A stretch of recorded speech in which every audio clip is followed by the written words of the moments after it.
Unexplained infertility. Doctors எல்லாம் check பண்ணிட்டாங்க, எல்லாமே நார்மல் சொல்லிட்டாங்க. எதெல்லாம் செக் பண்ணுவாங்க டாக்டர் போனால்? யூட்ரஸில் கட்டி இருக்கா இல்லையான்னு பார்ப்பாங்க, டியூப்பில் அடப்பு இருக்கா இல்லையான்னு பார்ப்பாங்க, ஓவரியில் எக் இருக்கா இல்லையான்னு பார்ப்பாங்க. ஸோ இது மூணுமே டாக்டரால் பார்க்க முடியும்.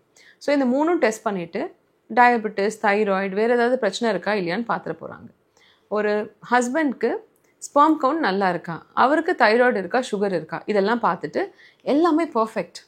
ஆனால் ஏன் இன்னும் எனக்கு குழந்தை நிற்கலை அப்படின்னு நிறைய பேர் டவுட் இருக்குது. சர்டன் பிளாக் பாக்ஸ் இருக்குது ஃபர்டிலிட்டியில். என்ன அப்படின்னு கேட்டிங்கன்னா, எக்கு வருதுன்னு தெரியுது, சினைப்பையிலேருந்து கருமுட்டைகள் வெளியில் வருதுன்னு ஸ்கேனில் கண்டுபிடிக்க முடியும். ஆனால் அது டியூப் தான் எடுத்துச்சா இல்லையா தெரியாது. டியூப்பில் போய் எக்கும் ஸ்பெர்மும் சேரத்துல பிரச்சனை இருக்கா, எக்கோட குவாலிட்டியில் ஏதாவது இஷ்யூ இருக்கா. சில பேருக்கு எக்கு வந்து ரொம்ப அந்த ஷெல் வந்து ரொம்ப திக்காக இருக்கும், ஸ்பெர்மால் பெனிட்ரேட்டே பண்ண முடியாது. இல்லை எக்கோட குவாலிட்டியில் ப்ராப்ளம்ஸ் இருக்கும், இல்லை ஸ்பெர்ம்க்கு பியர்ஸ் பண்ணுற தன்மை இல்லாமல் இருக்கும். ஸோ இந்த ஃபர்டிலைசேஷன் ப்ராப்ளம்ஸ் வந்து நம்மளால் கண்டுபிடிக்க முடியாது.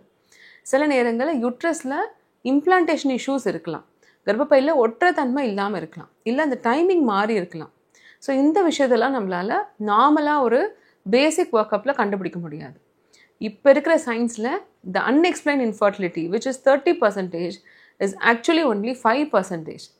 மிச்சம் 25% ஆஃப் த பேஷண்ட்ஸ்க்கு நம்மளால் என்ன ரீசன்னு கட்டாயம் கண்டுபிடிக்க முடியும். ஸோ நீங்கள் இது வரைக்கும் எந்த ப்ராப்ளமும் இல்லை அப்படின்னு ஃபீல் பண்ணிங்கன்னா அதுக்கு என்ன அர்த்தம் அப்படின்னா, இது வரைக்கும் எந்த ப்ராப்ளமும் கண்டுபிடிக்கல, ஏதோ ஒரு ரீசன் இருக்குது, அதனால தான் குழந்தை நிற்க மாட்டேங்குது. பை சான்ஸ் குழந்தை நிற்கலை அப்படின்றத 2 years வரைக்கும் கூட நாங்கள் அக்செப்ட் பண்ணிக்கலாம். ஒரு நார்மலாக as per book definition 1 year ஒரு ஹஸ்பண்ட் ஒய்ஃப் இன்டர்கோர்ஸ் இருந்து குழந்தை நிற்கலைன்னா அவங்க ஃபர்டிலிட்டிக்காக இவாலுவேட் பண்ணிக்கணும். எல்லா டெஸ்ட்டையும் டாக்டர் பண்ணி எல்லாம் கரெக்ட் பண்ணி ஓவுலேஷன் இண்டக்ஷன் பண்ணிட்டாங்க, அழகாக ஃபாலிகுலர் ட்ராக்கிங் பண்ணிட்டாங்க, எல்லாம் கரெக்டாகியும் இன்னும் அடுத்த 1 yearக்கு நீங்கள் குழந்தை நிற்கலை, மொத்தமாக 2 வருஷம் உங்களுக்கு குழந்தை நிற்கலைன்னா கட்டாயம் இது அன்எக்ஸ்பிளைன்டு கிடையாது, என்ன ப்ராப்ளம்ன்றதை கண்டுபிடிக்கலன்னு தான் அர்த்தம். ஸோ இந்த மாதிரி அடுத்த லெவல் ஆஃப் டெஸ்ட்டை பண்ணி என்ன ப்ராப்ளம் கண்டுபிடிச்சா கொஷின்ஸ் தெரிஞ்சால் ஆன்சர் ஈஸியாக எழுதிடலாம், ப்ராப்ளம் என்னன்னு தெரிஞ்சால் அழகாக சொல்யூஷன்ஸ் கொடுத்துடலாம். So even unexplained infertility can be broken down and we can explain what is the problem and we can get a good results.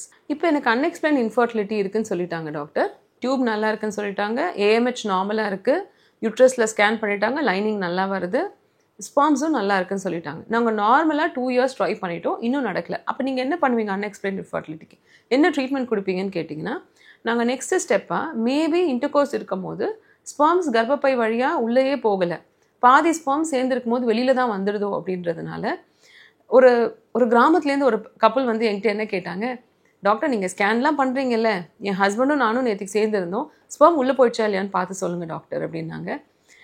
ரொம்ப சிம்பிளான ஒரு நியாயமான கொஷின், ஆனால் it is a incapability of the science that we cannot find out sperms உள்ளே போயிடுச்சா இல்லையான்னு. அதனால் இந்த விஷயத்தெல்லாம் நம்மளால் கண்டுபிடிக்க முடியாது. நார்மலாக காண்டாக்ட் இருக்கும் போது எல்லாருக்கும் ஸ்பெர்ம்ஸ் எல்லாம் உள்ளே போயிடுறது கிடையாது. ஒரு 50% ஆஃப் பேஷண்ட்ஸ்க்கு ஸ்பெர்ம் வந்து அழகாக உள்ளே போயிடுது, கன்சீவ் ஆகிடுறாங்க, ஈஸியாக முடிஞ்சிடுது வேலை. சில பேருக்கு நடக்காதப்போ அப்போ என்ன பண்ணுறோம், நீங்கள் நார்மலாகவும் இன்டர்கோர்ஸ் இருங்க, நாங்கள் ஐயுஐயும் பண்ணுறோன்னு சொல்லிட்டு ஸ்பெர்ம்ஸ் எடுத்து ஒரு சின்ன ஒரு கேனுலாவில் யூட்ரஸ்குள்ளே பாஸ் பண்ணிடும். அப்போது we are making sure sperms வந்து யூட்ரஸ்குள்ளே போயிடுச்சுன்னு. அதுக்கு அடுத்தது ஐயுஐயும் 4 times பண்ணிட்டேன் டாக்டர், இன்னும் நடக்கவே இல்லை அப்படின்னா அவங்களுக்கு என்ன ரீசனாக இருக்கலாம்? ஸோ ஸ்பெர்ம் உள்ளே போயிடுச்சு. அப்போ ஸ்பெர்ம் வந்து எக்கை ரீச் பண்ணிடுச்சா இல்லையா, எக்கை ஃபர்டிலைஸ் பண்ணிச்சா இல்லையா, ஃபர்டிலைஸ் ஆன எம்ப்ரியோ டியூப் வழியாக வந்து கர்ப்பப்பையில் ஒட்டிடுச்சா இல்லையா, இதெல்லாம் நம்ம செக் பண்ண வேண்டியது இருக்குது. இதெல்லாம் வந்து உடனே செக் பண்ண முடியாது. ஒரு சைக்கிள் ஐயுஐ ஃபெயிலியர் ஆனாலே நீங்கள் ஸ்ட்ரெஸ் ஆகி உடனே ஐவிஎஃப்க்கு ஜம்ப் ஆகணும்னு அவசியம் கிடையாது. எல்லாமே நார்மலாக இருக்குது அப்படின்னு சொன்னால் 4 to 6 cycles தொடர்ந்து ட்ரை பண்ணலனாலும் ஒரு 2 மாதத்துக்கு ஒரு தடவை, 2 months once or alternate months கூட ட்ரை பண்ணலாம். தொடர்ந்து ட்ரை பண்ணுறதுனாலும் பிரச்சனை எதுவும் கிடையாது. ஒவ்வொரு தடவையும் பேஸ்லைன் ஸ்கேன் பண்ணி ஃபிட்டான்னு பார்த்துட்டு தான் டாக்டர் ஐயுஐக்கு ப்ரொசீட் பண்ணுவாங்க. ஒரு 6 times ஐயுஐ பண்ணியும் நடக்கலை அப்படின்னு சொன்னால் அதுக்கு மேலே ஐயுஐ பண்ணி நடக்கிறதுக்கான சான்ஸ் வந்து ரொம்பவே கம்மி. அதனால் அதுக்கு அடுத்த ஸ்டெப்பாக எய்தர் லாப்ரோஸ்கோப்பி பண்ணி டியூபும் ஓவரியும் கரெக்டான ரிலேஷனில் தான் இருக்கான்னு பார்க்கணும். நார்மலாக ஹெச்எஸ்ஜியோ இல்லை சலைன் சோனோகிராமோ பண்ணி டியூப் பேட்டன்சி நல்லா இருக்குன்னு சொல்லும் போது டியூப் வந்து பேட்டண்ட்டாக இருக்குன்னு தெரியும் போது அது ஓவரிக்கு பக்கத்தில் தான் இருக்கா இல்லையான்னு தெரியாது. நார்மலாக யூட்ரஸ் இருக்கும், அந்த டியூபோட ஃபிம்ப்ரியாவுக்கு பக்கத்தில் ஓவரி இருக்கணும். சில பேருக்கு டியூப் வந்து ஒரு சைடாக ஒட்டிகிட்ருக்கும், ஓவரி இன்னொரு சைடில் யூட்ரஸ் பின்னாடி போய் ஒட்டிகிட்ருக்கும். எண்டோமெட்ரியோசிஸ், பிஐடி இந்த மாதிரி இண்டிகேஷன்லலாம் எல்லாமே நம்மளுக்கு கட்டிகளாக தெரியாது. ஸோ லாப்ரோஸ்கோபி பண்ணி பார்க்கும்போது சில பேருக்கு அன்எக்ஸ்பிளைன் இன்ஃபர்டிலிட்டிக்கு என்ன ரீசன் நம்மளால் கண்டுபிடிக்க முடியும்.